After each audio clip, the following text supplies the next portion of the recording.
अस्सलामुअलैकुम नादरीन, उम्मीद है आप सब खैरियत से होंगे।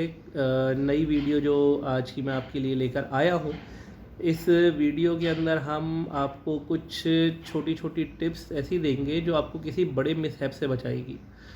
कुछ चीज़ें ऐसी हैं जो आपकी नॉलेज में होना ज़रूरी है अगर आप जद्दा एयरपोर्ट पर जा रहे हैं।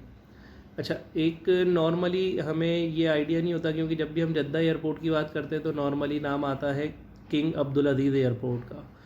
किंग अब्दुल अज़ीज़ एयरपोर्ट जो है ये जद्दा का जो बड़ा एयरपोर्ट है वो है।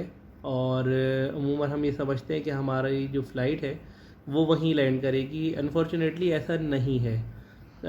जो लोग उम्रे पे जा रहे हैं, जो सऊदी एयरलाइन से, कतर से या किसी एक आध और एयरलाइन है जो वहाँ लैंड करती है, इसके अलावा जा रहे हैं, तो आप सब ने जो लैंड करना है वो आपने लैंड करना है नॉर्थ टर्मिनल पर। नॉर्थ टर्मिनल इनका ये पुराना एयरपोर्ट है और आपने वहाँ पर लैंड करेंगे और वहीं से ही आपने चीज़ें अपनी जो है वो लेनी होती है, अरेंज करनी होती हैं। नॉर्मली होता ये है कि हम जब वापस भी जाते हैं तो हम यही कह देते हैं कि हमें एयरपोर्ट जाना है, और अगर टैक्सी ड्राइवर थोड़ा अक्लमंद ना हो या आपको प्रॉपर इन्फॉर्मेशन ना हो तो वो आपको सीधा किंग अब्दुल अज़ीज़ एयरपोर्ट पे ले जाके छोड़ देते हैं। और आपको पता पड़ता है कि वहाँ पर तो आपकी फ़्लाइट है ही नहीं, और आपकी फ़्लाइट तो जाएगी नॉर्थ टर्मिनल से। अब क्या होता है कि फिर आपको 100-150 रियाल देकर नॉर्थ टर्मिनल आना पड़ता है किंग अब्दुल अज़ीज़ एयरपोर्ट से, क्योंकि वहाँ से ऐसा कोई वो सर्विस अवेलेबल नहीं है बस की, या आप पैदल भी इस तरह से नहीं जा सकते इतनी आसानी से। और टाइम शॉर्ट होता है डेफ़िनेटली आप लोग जब जाते हैं तो, क्योंकि लोगों की ज़्यादातर कोशिश ये होती है कि वो ज़्यादा टाइम मक्का मुकर्रमा में गुजारें, और जो बिल्कुल एंड का टाइम है 2 घंटे या 3 घंटे पहले किसी तरह से बस वो पहुँचे वहाँ पर। तो इस वजह से टाइम बहुत शॉर्ट रह जाता है और बाद मरतबा ऐसे चांसेस बन जाते हैं कि आपकी फ़्लाइट मिस हो जाएगी। तो ये इसलिए मैं लेकर आया था वीडियो आपकी खिदमत में कि आप लोगों को ये पता होना ज़रूरी है कि आपकी फ़्लाइट कहाँ लैंड करेगी और कहाँ से टेक ऑफ़ करेगी। अगर आपको ये नहीं पता तो ये बहुत हाई चांसेस हैं कि आपके साथ मिसहैप हो। अच्छा, दूसरी चीज़ इसमें जो मैं लेकर आया आपकी खिदमत में कि ऐसी सिचुएशन अक्सर जब हो जाती है तो हम फाइनेंशियली भी उस वक्त थोड़ा सा परेशानी में आने के चांसेस बढ़ जाते हैं, क्योंकि उमूमन लोग बोलते हैं कि जो मैं पैसे लाया था ना ये सारी खर्च कर दो जाते जाते, तो बचाते तो कुछ भी नहीं है और हम इस चीज़ को प्लान भी नहीं कर रहे होते। तो बाद मरतबा ऐसा होता है कि आपकी फ़्लाइट डिले हो गई या आप जो है गलत टर्मिनल पे पहुंच गए, तो दोनों सूरतों में कुछ ना कुछ अमाउंट तो आपके पास होनी ही चाहिए।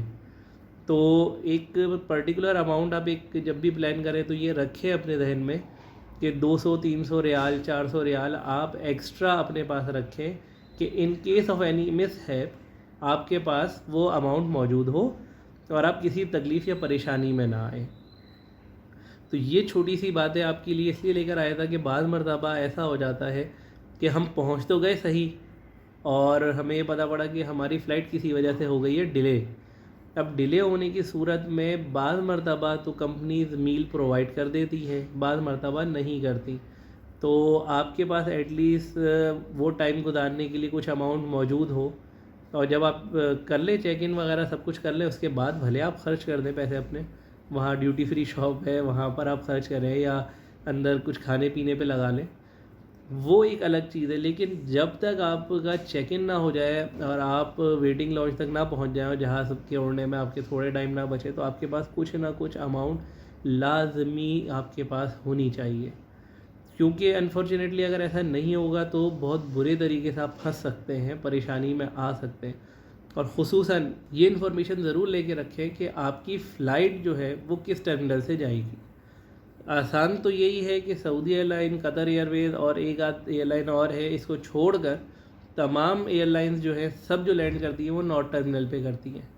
तो अपने जहन में ज़्यादातर यही रखें कि नॉर्थ टर्मिनल है, और आपको नॉर्थ टर्मिनल से अच्छा अगर आप ये भी प्लान कर रहे हैं, चले आपको एक चीज़ और भी बता दूं कि अगर आप ये प्लान कर रहे हैं कि हम वहाँ उतरने के बाद जो हरमैन ट्रेन सर्विस है वो लेंगे, तो नॉर्थ टर्मिनल पे वो अवेलेबल नहीं है। अगर आपको नॉर्थ टर्मिनल से जाकर आप किंग अब्दुल अज़ीज़ से लेंगे तो वो भी आपको एक्सपेंसिव पड़ेगा, और प्लस आपको जो प्रॉब्लम आएगी वो ये कि जब आप हरमैन ट्रेन से आप उतरेंगे मक्का में, तो वहाँ से अपने होटल तक आने के लिए आपको अलग टैक्सी करनी पड़ेगी।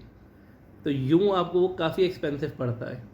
तो इस चीज़ को भी देख लें, जो लोग प्लान कर रहे हैं उन तमाम चीज़ों को प्लान आउट करें, ताकि उनकी एक अच्छी अमाउंट भी सेव हो सकती है इससे, और वो किसी मिसहैप से भी बच सकते हैं ईज़िली। ये छोटी सी वीडियो इसलिए लेकर आया था कि कुछ आपको वो टिप्स दे दूँ कि जो हम अपनी लाइल्मी की वजह से बाज़ मरतबा उस परेशानी में मुब्तला हो जाते हैं, तो उससे बच सके। ये दोनों चीज़ें याद रखिएगा, एक एयरलाइन आपकी कहाँ से टेक ऑफ करेगी, कहाँ लैंड करेगी, ये आपको पता होना चाहिए, और साथ में आपके पास कुछ एक्स्ट्रा अमाउंट हमेशा आपके पास होनी चाहिए, ताकि आप किसी परेशानी का शिकार ना हो। अपना और अपने घर वालों का बहुत ख्याल रखिएगा। अगली वीडियो तक के लिए इजाज़त दीजिए, फिर मिलेंगे। अल्लाह हाफ़िज़।